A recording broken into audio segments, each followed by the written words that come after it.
मेरा नाम है अखिल और ये है रामलीला।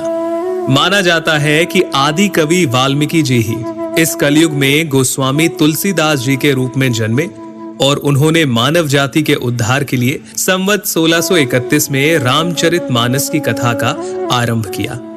गोस्वामी जी स्वयं कहते हैं कि 4 वेद, 18 पुराण और सभी शास्त्रों को पढ़ने का फल आपको रामचरितमानस से मिल जाता है। राम जी की कथा सबसे पहले शिव जी माता पार्वती को सुनाते हैं। रामचरितमानस के बालकांड में आपको बहुत सारी कथाएं मिल जाएंगी, जैसे सती माता का भ्रम और उनके द्वारा राम जी की परीक्षा, शिवजी द्वारा सती माता का त्यागा जाना, सती माता का दक्ष यज्ञ में जाना और पति के अपमान से दुखी होकर योगाग्नि से देह त्यागना, और फिर पार्वती जी का जन्म और शिव विवाह। परंतु राम जी के अवतार लेने के 2 मुख्य कारण रामचरितमानस में आप जान पाएंगे। पहला, मनु और शत्रुपा का 10,000 वर्षों तक का कठिन तप, जहां वो प्रभु से कहते हैं कि हमें आप जैसा पुत्र प्राप्त हो, जिसके उत्तर में करुणा निधान भगवान कहते हैं, ऐसा ही हो हे राजन, मैं अपना समान कहां जाकर खोजूं? अतः स्वयं ही आकर तुम्हारा पुत्र बनूंगा। और दूसरा कारण नारद मुनि का भगवान विष्णु को दिया गया श्राप। तुमने मुझे ठगा है, अतः अपने किए का फल अवश्य पाओगे।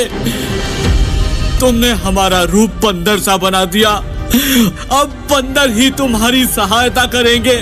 तुमने मेरा बड़ा आहित किया है, इसीलिए तुम्हें भी स्त्री वियोग में दुखोगे। एक ओर जहां राम जन्म की भूमिका बन रही थी, वहीं पुलत्स्य ऋषि के कुल में जन्म हुआ भाइयों समेत 10 सर और 20 भुजाओं वाले प्रचंड पराक्रमी रावण और उसके भाइयों ने ब्रह्मा जी की तपस्या कर उनसे वरदान मांगा। रावण ने कहा,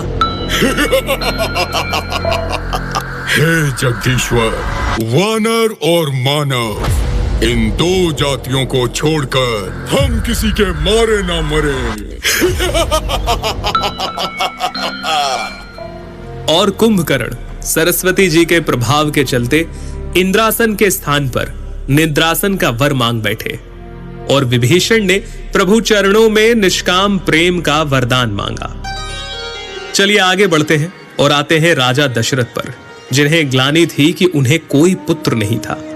गुरु वशिष्ठ के कहे अनुसार महाराज दशरथ ने ऋषि श्रृंगी को बुलाकर पुत्र कामेष्ठी यज्ञ किया, जहां अग्निदेव स्वयं हाथ में चरु यानी कि खीर लिए प्रकट हुए और इस खीर के प्रभाव से तीनों रानियां यानी माता कौशल्या, माता कैकेयी और माता सुमित्रा गर्भवती हुईं और चैत्र मास के शुक्ल पक्ष की 9वीं तिथि को दोपहर के समय प्रभु श्री राम का प्राकट्य हुआ। 9वीं तिथि मधुमास पुनीता, 9वीं तिथि मधुमास पुनीता, शुक्ल पक्ष अभिजीत हरि प्रीता, मध्य दिवस अति शीत न घामा, पावन काल लोक विश्रामा। राम सिया राम बोलो, राम सिया राम बोलो, राम सिया राम बोलो राम। इसके आगे क्या क्या हुआ, प्रभु ने क्या क्या लीलाएं की, हम आपको जरूर बताएंगे। बालकांड से लेकर उत्तरकांड तक सिर्फ रामलीला में।